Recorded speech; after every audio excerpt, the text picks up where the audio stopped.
Hey guys, what is up? Welcome back to another F1 2020 Driver Career Mode episode in the AlphaTauri here today. This is round 2 for the Vietnam Grand Prix in our custom 16 race calendar. If you guys missed round 1 at Bahrain, guys, I'll leave a link up in the top right hand corner of your screen. But today we are here at Vietnam. You can see on screen right now the weather forecast this weekend looking pretty decent, no rain expected, and I'm expecting big things around here because I've always been pretty quick around this track so far on this year's game, and I think the car as well, the AlphaTauri, was a good car last race in Bahrain. We got double points, 6th and 7th in both cars, which is really good, and I'm hoping for more of the same here this weekend.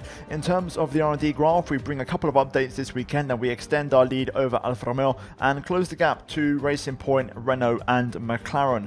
Finally though, we look at some more upgrades. We've got 2 more on the way, one for the major chassis area and then also one for the durability. But with that, we move into practice here this weekend at Vietnam in Hanoi, and I'm looking forward to it. Like I said, it's a track that I don't enjoy that much. Sector 3 is fantastic. I love the flowing Sector 3, but Sectors 1 and 2 are a bit meh. Either way, we jump into practice and the car looked quick. We seem to have pace around here, which was really encouraging, and things are looking positive heading into Saturday. As you'll see now after practice, we scored a big chunk of R&D points, nearly 700 points between myself and Pierre Gasly, bringing our total to about 1100 points. And with that, we now move into qualifying here, and let's see how this goes. Of course, in Bahrain, we just about made it into Q2. Can we do that here this weekend? Let's find out. So here we are, jumping into Q1, and straight away getting to grips with the car around here in qualifying mode. This sector 3, is just so much fun, just throwing the car around all of these corners and having the grip, and it just works so well. And the car, to be fair, I was getting a bit of understeer through some of these. It seems like we have to work on the front end of the car a little bit. There was a general feeling of that understeer all weekend long, but with the soft tyres it felt a lot better, of course. And across the line we go P11 on our first lap in Q1, and it was actually more than good enough to get us to Q2 that lap. I can't lie, the pace was good. We managed to save some tyres and get through, also saving a bit of the engine. Unfortunately, Pierre Gasly got knocked out in P16, which was the big surprise of Q1. With the upgrades, Gasly not able to progress into the next session, so we moved to Q2. This was my first run, of course, on yet another new set of tyres, and it was actually a pretty okay lap. It was respectable enough.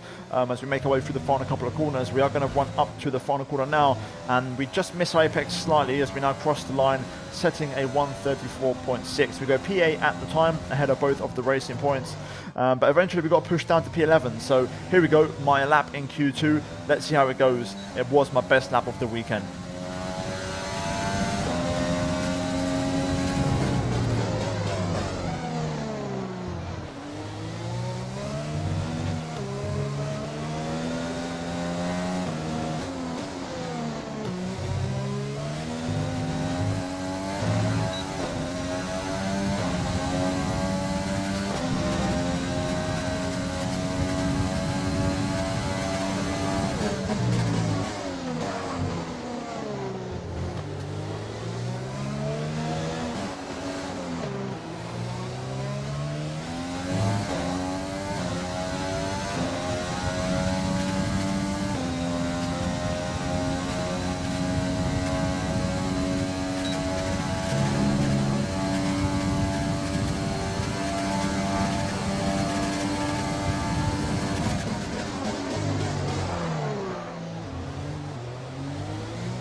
Here we go, out of the penultimate corner, through the final corner. We brush the wall just about, avoiding it, and we cross the line and we improve Is it going to be enough for Q3? No, it's not. It's P11, and actually, I don't mind that too much in fairness. In Q1, we set a 134.7, we set a 134.2 in Q2, and to be fair, there wasn't much more in it. I've got to be honest, I'm quite happy with that. We maximised the qualifying. We was 2/10, nearly 3/10 clear of Perez in 12th place, so the pace of the car very, very strong in Q2, and we've got the best position for the race. It means we get the free tyre choice starting just outside the top 10, so things are looking very positive in what has been a really good qualifying, and definitely much more positive than Bahrain. But that is it for Saturday. We're now going to move into the race. The Formula One circus has arrived in Southeast Asia once more as we usher in a new era and get ready to go racing here in Vietnam.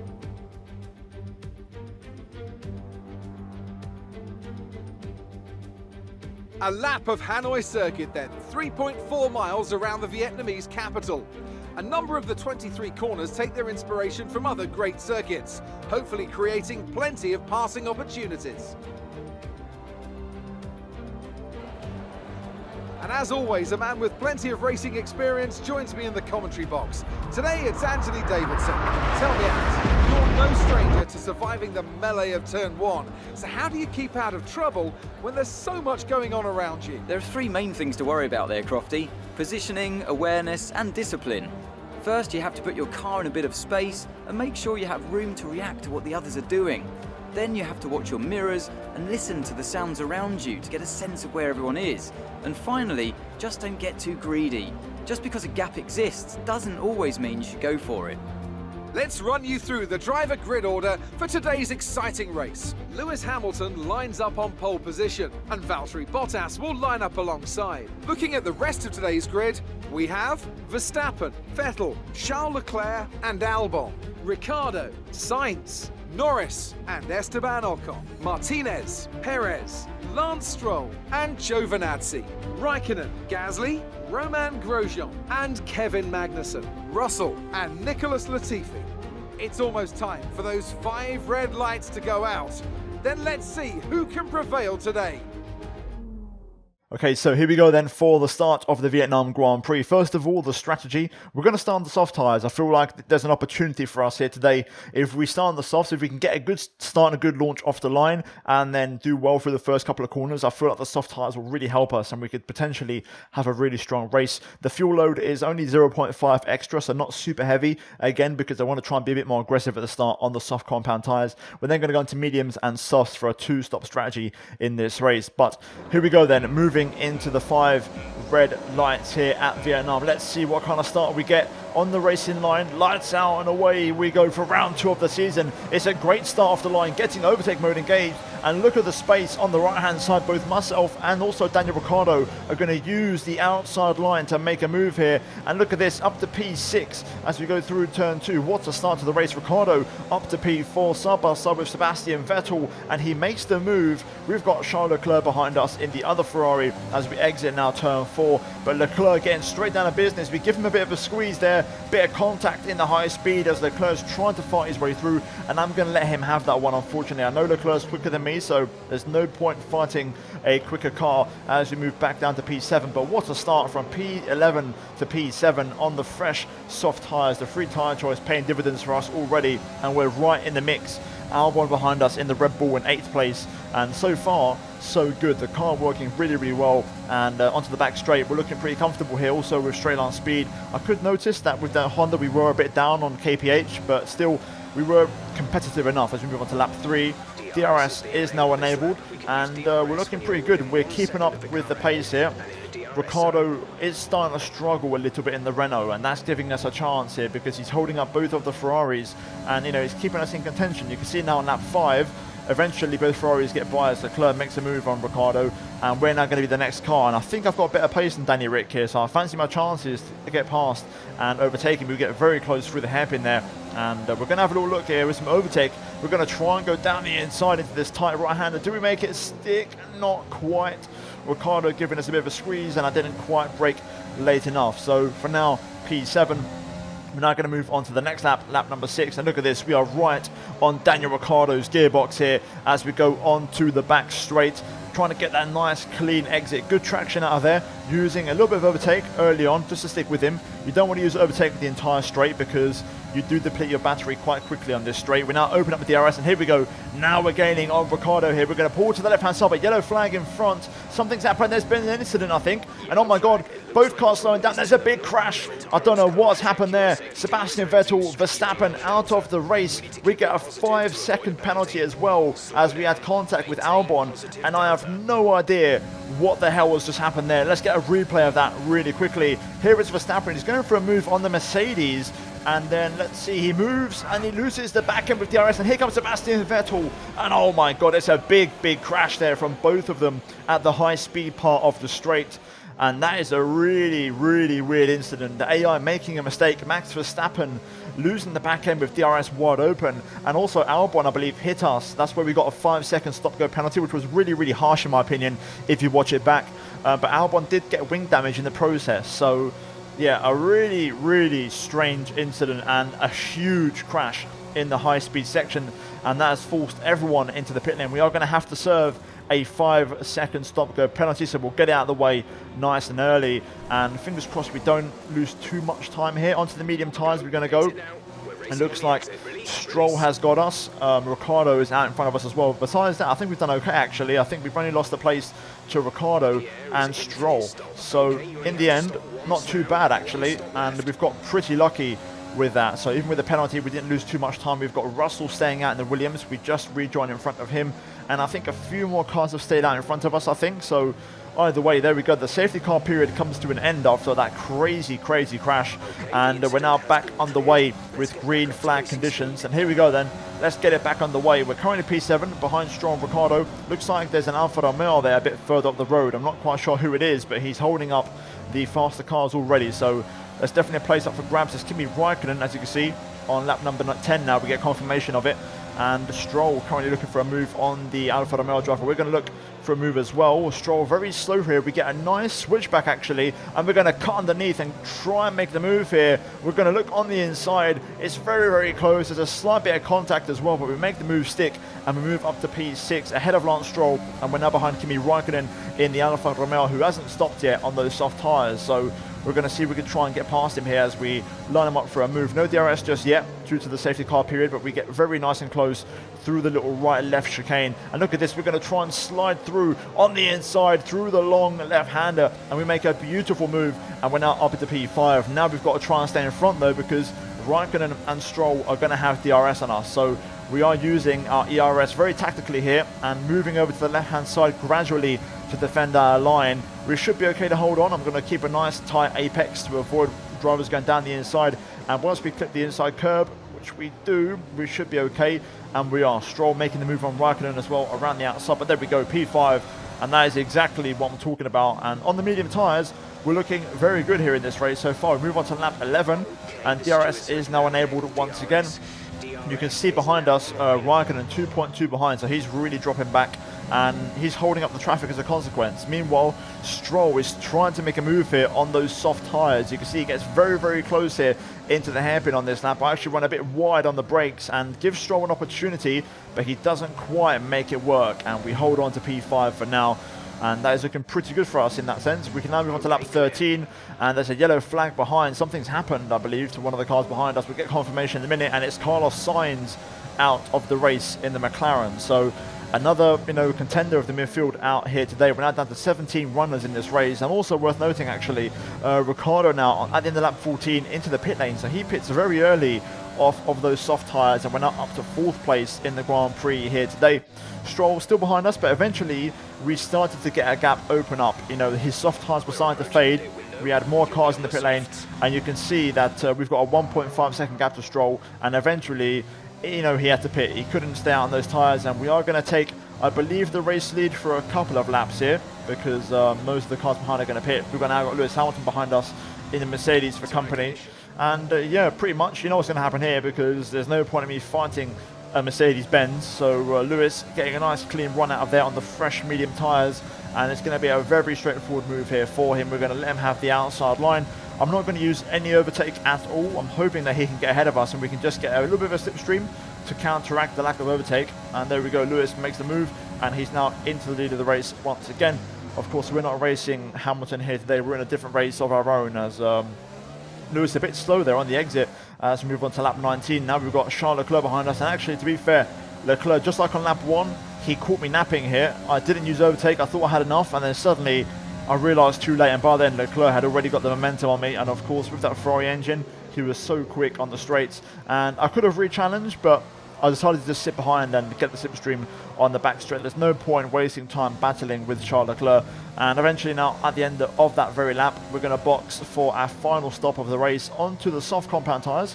We've got a fresh set available, so that's going to make a big difference for us in this final stint, and hopefully we can try and push on and score some big points in this race. So yeah, no penalties to serve this time round. It should be a very straightforward stop. I'm hoping for a sub 2 second if possible. That would be really, really good for us if that could happen. Our pit stops haven't been great so far this season, and it's yet another average stop. 2.7, not ideal, as Ricciardo goes by. Here comes Stroll as well in the racing point. It's going to be close with him actually as he makes his way down towards turn 1. We're going to get the benefit of the pit exit. Let's see where Stroll is as we try and go as fast as we can through here. There is Lance on the right hand side. We're going to rejoin side by side with him here. We're going to try and go around the outside. Can we make it work? Yes, we do, inside through here, but Stroll still hanging in there as George Russell is out of the race. We're going to go side by side for a drag race down towards this next chicane section here into the hairpin. But I think tactically, and I thought to myself, you know what, we're going to back off. We'll let Stroll have it because we'll wait for the DRS on the back straight as we get very close to losing our front wing there. We're going to just back off, let Stroll take the line. He gets a bit loose as well, losing the rear end there, Lance Stroll on the exit. And here we go, right on his gearbox. We're now going to wait for the DRS. We're going to wait also to save the overtake. You know, we're not going to use it right away. Now is when we're going to deploy all of our engine mode, and we're going to use it to get ahead as we make a move just before the yellow flag zone, which is really, really key. We move across and make the move. So there we go, P5 for us in this race, which was really, really important as we tried to tactically move across, because I know the AI like to dive bomb into the hairpin, so we had to move across and cover that one off. But now onto lap 22, we set a new fastest lap of the Grand Prix, which is really, really good. The pace of these tyres was insane, and we've begun our chase to try and hunt down Daniel Ricciardo in the Renault. And you can see here now on lap 24, we are right behind him. Ricciardo getting loose again, just like Lance Stroll through there. Those medium tyres starting to fade here for the AI drivers, and this is it. Once again, just like with Stroll, we're going to wait to use the overtake a little bit later on once we get the DRS. And here we go. Now we're going to deploy the engine mode, and we're going to try and make a push here into the hairpin. Ricciardo goes defensive. We're going to go to the outside here and go nice and late on the brakes around the outside. Ricciardo locks up massively on the front right. We're going to try and go all the way around the outside, and Ricciardo just has no grip whatsoever. And we make a very easy move, and we move up to 4th place in the Vietnam Grand Prix, which is absolutely insane.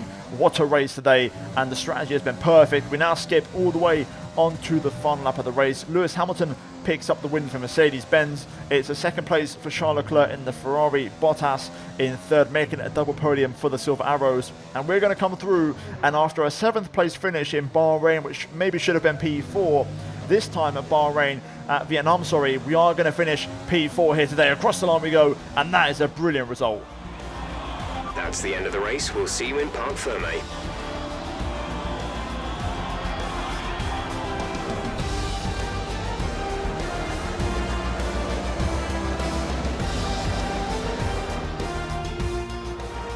Plenty of action here in Hanoi, a memorable race and an impressive victory.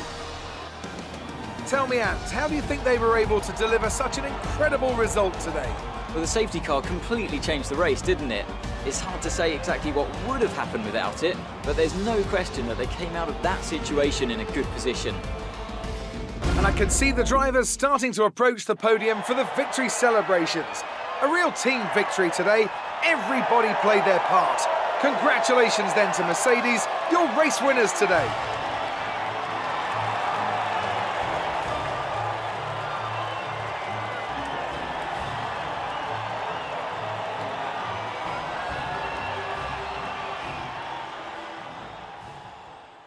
And there we go then, looking at the final race results. We pick up P4 and also the fastest lap, which is incredible. So we are going to score 13 Massive points for the Drivers and Constructors Championship. And you saw the front three. Ricciardo finishes P5, Albon is 6th in the end ahead of Lance Stroll, Ocon 8th, Perez P9, and Gasly actually, even though he pit at the end of lap 1, I believe due to an issue, on a 3-stop strategy, he manages to score a point, and he got knocked out in Q1 as well. So a great race from Pierre Gasly here today. The only driver I can see on the screen on a 3-stopper and still making points, which is really, really good from him. And the pace looking great, to be fair, in both cars. We then move into the drivers' standings, and we move up to 3rd place after 2 races ahead of Sebastian Vettel and Albon and Bottas and Verstappen, which is insane. Hamilton leads the way, Leclerc in 2nd, and Gasly still in the top 10 after scoring that point here today. In terms of the constructors though, we are in 4th place. We overtake McLaren and Renault, which is great news for us, and we're right behind Red Bull, only 2 points behind. So a really good day at the office here today, guys, at Vietnam. But with that said, we're now going to move into an interview after the race to see exactly what the interviewer has to say. You were cutting your way through the field during the race. We did. The car was brilliant. The grip was there, the performance was there, and the car just generally was fantastic to drive. You're breaking all expectations. What's your secret?